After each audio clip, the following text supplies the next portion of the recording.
So if you're with a narcissist, don't expect to have good birthdays, holidays, special events.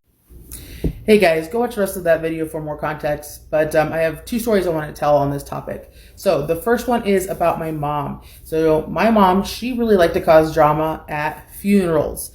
The first funeral that she did this was when my dad died back in 2006.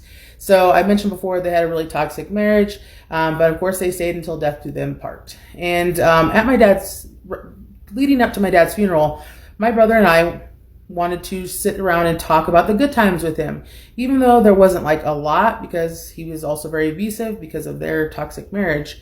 We sat around, we were reminiscing about the good times.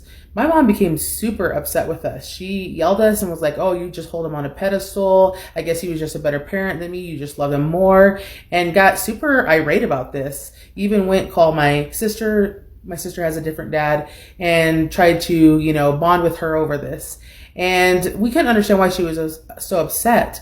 Now looking back, knowing that she's a narcissist, it's because it wasn't about her. There was this one day where it was all about my dad because he was dead. And she didn't like that. But this isn't the only funeral. She has since done this at several other family members' funerals, tried to cause drama where it caused anxiety for the people who lost their person because of how she behaved. And that just made me super sad. The next thing I want to talk about is my ex-wife and my birthdays. So my birthdays have always been something super important to myself.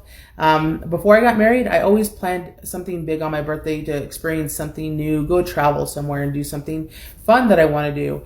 And then when I got married, I thought that would kind of keep going. But I remember having to talk with my ex-wife about how it would be really nice if she planned something for my birthday to kind of take that burden off of me and not have to expend the energy on it, because that's something that she wanted for her birthday. If she wanted things that were, that she wanted to do any activities, hanging out with family. She always wanted to go to pumpkin patches, do dinners and stuff like that. So I did all that. I planned all that. I called all the people. I called all the places. I made all the reservations, and I would plan her entire birthday so she would never have to worry about it.